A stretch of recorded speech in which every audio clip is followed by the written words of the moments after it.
好，大家好啊！2026年1月27號啊，咁啱睇到個連登嘅信息啊，就有人求救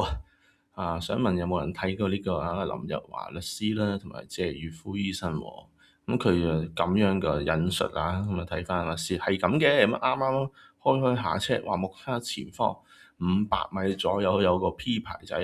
冇打燈就 cut 佢線咁佢就剎車啦，咁挫到一下，而家條頸痛到仆街喎，咁嚇到個心仲嚟一嚟添。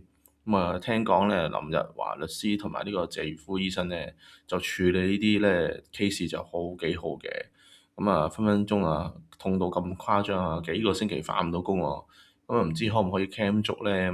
可唔可以介紹下？我可以介紹佢咧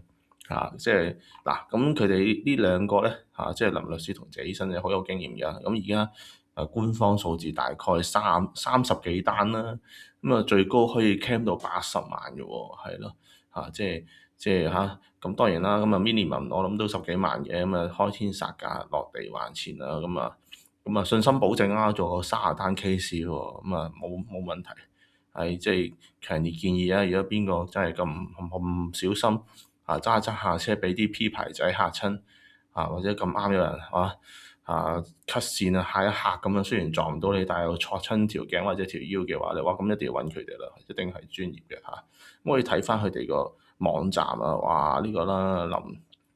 日律師行啦，話喺呢個地址啦，可以揾翻佢哋呢啲律師助理聯絡跟住仲有呢個謝裕夫醫生事務所謝裕夫好犀利嘅喎。